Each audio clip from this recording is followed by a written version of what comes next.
Yo, what's happening, big dogs? What's going on? Welcome to a new day. Welcome to a new video. And today, like I told y'all, we're gonna do some painting on this video. So, unfortunately, that means I have to take everything off the front part of the car. Let me explain why. So, okay. So when I put the oil cooler on there, I told y'all I couldn't use my cross brace, my front cross brace that I had in front of the car. But now, along with me ordering these fender shrouds, these inner fender shrouds, well, NBR also has like a half like cross brace that you can put on there and it even tells you on there that it does work with being able to use the Perrin oil cooler. It says the Mitsubishi oil cooler, and I think it was another one on there.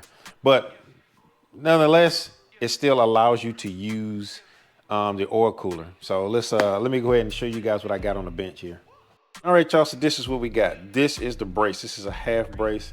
And yeah, it's white. They only do limited colors. It even has that on there. God dog it. I'm gonna have to do something with that. But for me, I don't want it to be white.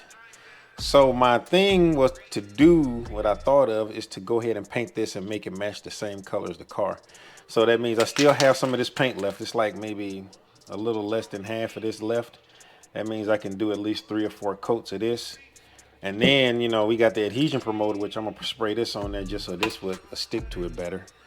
And I went ahead and ordered a different style of clear coat. This is a gloss clear coat. I think this should be good enough for something like this because, like I said, it's gonna be seen. It's gonna be behind the freaking it's gonna be behind the bumper, but it'll show right there in the front of the grill. It's pretty much, it attaches right there. But I'll show you guys all of that whenever we get it. I'm gonna get it painted first. Once we get it painted, I'll peel the bumper off of there, and then we'll install this thing. It comes with all the mounting hardware you need, and I'll explain all of this stuff whenever we get to it. But it has everything you need to install it.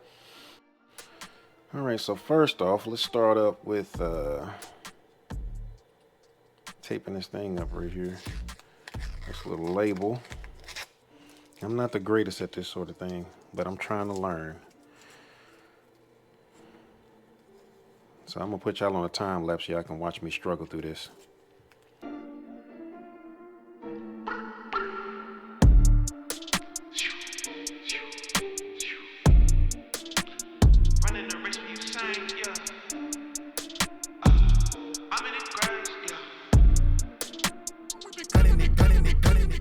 All right, so that's done. So now let's throw some gloves on. We're gonna start some sanding here. And the goal for me for today is to get this thing prepped up and painted. And then the way I can let it sit and cure overnight. And then we can install it on the car tomorrow. But for right now, all I need to do at this point is just sand this guy down and get it ready for the adhesion promoter, and for me to put 3 or 4 coats of the base coat down there. So I'll put you guys on a time lapse and let y'all just watch that process. Hopefully it don't take too long.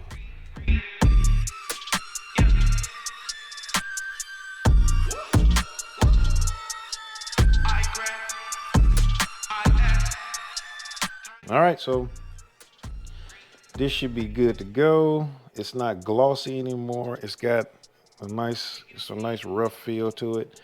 So I shouldn't have any issues with the paint sticking to this. So it should be good to go. I got whatever little clear is on there off of there.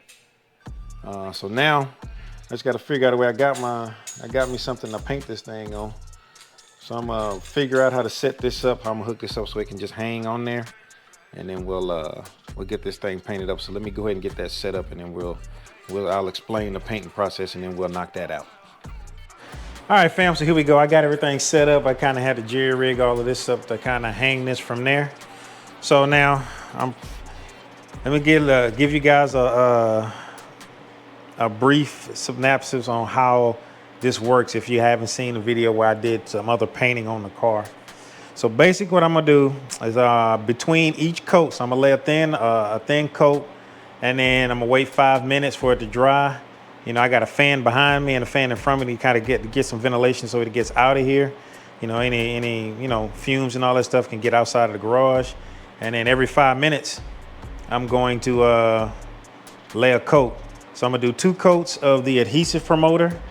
After I do that, I'm going to do the base coat, and I'm probably gonna do maybe 3, maybe 4 coats of that. And then after that, I'm gonna do 4 coats of the gloss that I have as well. So I'm gonna put you guys on a time lapse, let y'all watch that whole process, and then we get to see it.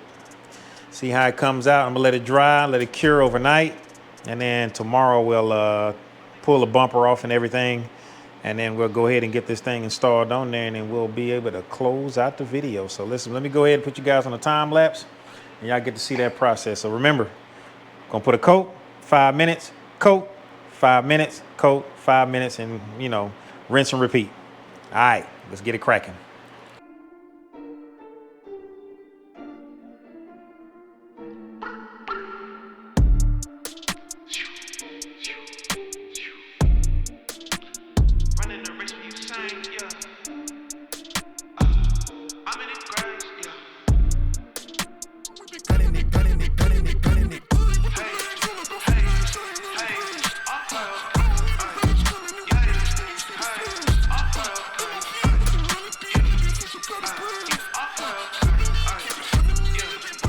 All right, fam, so that's about 5 coats. I laid the 5th one on kind of thick, but you can kind of see what it looked like here. Let me grab my little light here. Looks like I got really good coverage. All right, so on that last coat, you know, I'm gonna let it sit for 10 minutes. And then after that, I'm gonna go on ahead and start laying that clear coat down. So now, this clear coat is a little different than the other one that I got, the 2K one. So this one says you should allow 10 to 15 minutes in between each coat. And it does say you do 4 to 5 coats before allowing the clear coat to dry overnight. That's why we gotta let it dry overnight. All right, fam, so there it is. I even took that little sticker off of there, so I'm just gonna clear coat on top of that so it protects the sticker as well. But now it's time to go ahead with the clearing process. So like I said, I'm gonna lay a coat. I'm gonna lay a couple of thin coats. I'm probably gonna lay all thin coats. And I'm probably gonna do about 5 coats, 5 to 6 coats to try and get it done up, and then we'll let it sit overnight. But whenever I get to the last cut, the last coat, we'll talk a little bit after that and then install it on the car.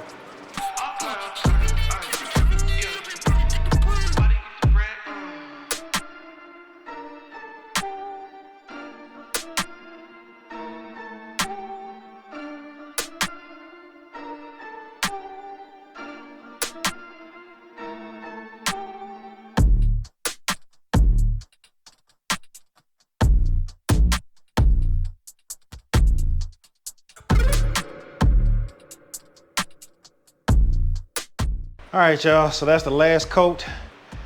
So now the battery's about to die on the camera anyway, but at this point, I'm gonna let this thing sit overnight.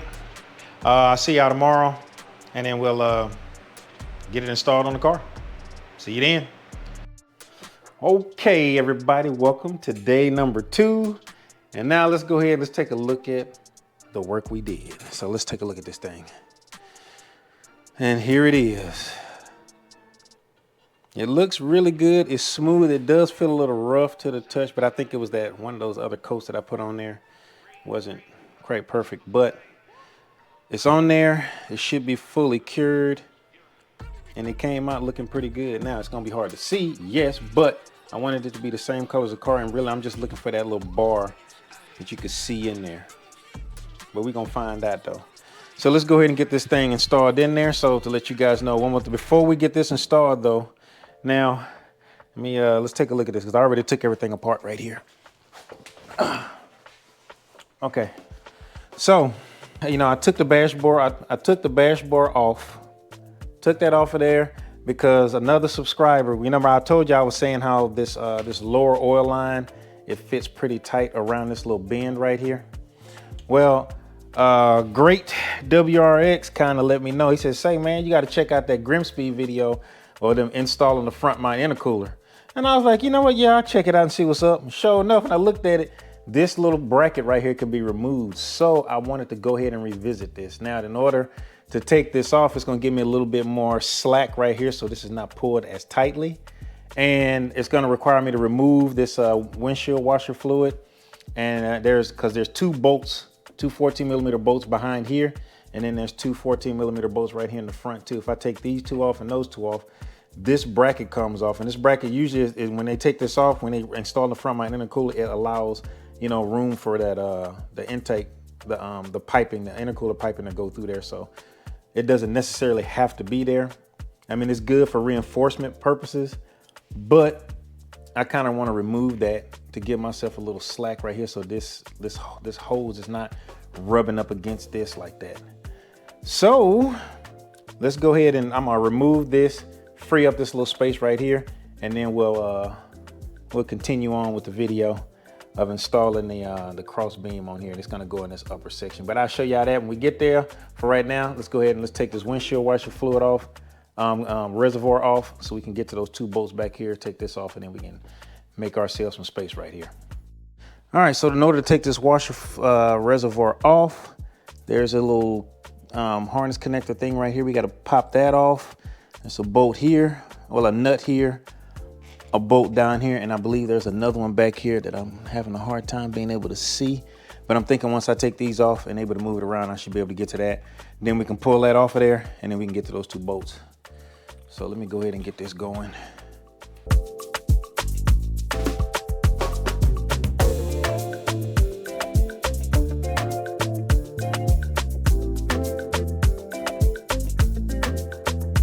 Okay, man, I gotta tell you, that was not easy to do.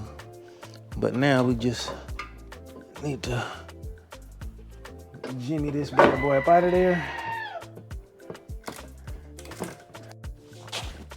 All right, y'all, it was not the easiest thing in the world to get that bolt that's back here. My suggestion to you would be to use a freaking a socket screwdriver, Phillips end, to get that in there, to start it, to get it twisted in there. It's gonna be your best bet. Other than that, that's in there. And now I got that much more slack in here, so I'm good to go. This is much better. Not that much stress on the lines. I love it. Okay, so now at this point, I'm gonna put the dashboard back on. And then, well, no, we're not even gonna put the dashboard back on. We're gonna go ahead and we're gonna put the cross beam on there. So let's go ahead and let's start with that. Okay, so basically what's about to happen here is the bolt holes that are going to be utilized are the same ones from the previous cross beam. So it's going to be this bolt, and the two bottom bolts is going to be this bolt right here, which is already threaded.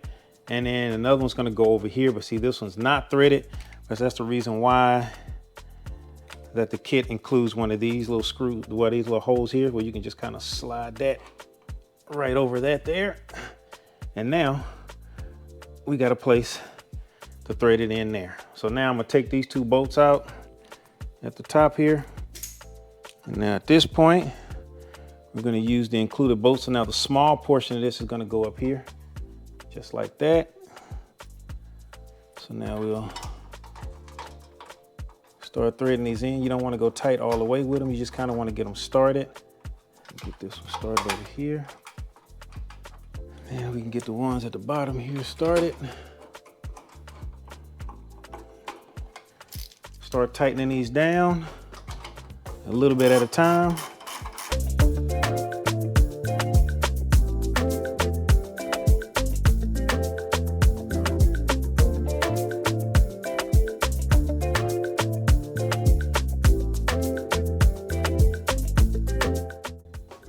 Go. Now this is, yeah, it's not even really barely, it's barely hitting it. Thanks to all that slack that we just created there, we are good to go. That thing is in there. So now we got a brace around here.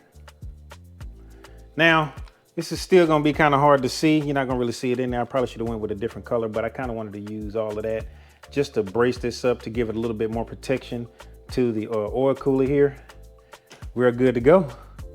And that's it. And the only thing I got to do now is I got to put all this stuff back together, and then I'll show you guys what this is looking like after it's all put together. And there we are. We are in there, got a brace. Like I said, it is kind of hard to see, but I can tell there's something there. When you're looking at it, there's a bar there. So there we go. Again, not that hard of an install. Only difficult part was taking out that doggone windshield washer reservoir and putting it back in, which was somewhat of a nightmare. But other than that, man, not too bad. Got to do a little painting, use up some of that paint, because I know I'm gonna need to get some more at some point. But I don't know. If I can find a different color that I think I like I almost think I should have went Nardo gray. I can always sand it down and repaint it again. I can always do that. So that may also be an option, or maybe I'll even plastic dip it. I don't know, just to protect it, but I don't know. Nevertheless, it's in there, man. Not that hard of an install. I'll link it down in the description if you guys are interested in getting one of those. Hey, appreciate y'all, man. Thank y'all if y'all made it this far in the video, man. Make sure you like, subscribe, hit that bell notification, hit all so you get notified whenever I put out a video. And until that next video, fam, peace.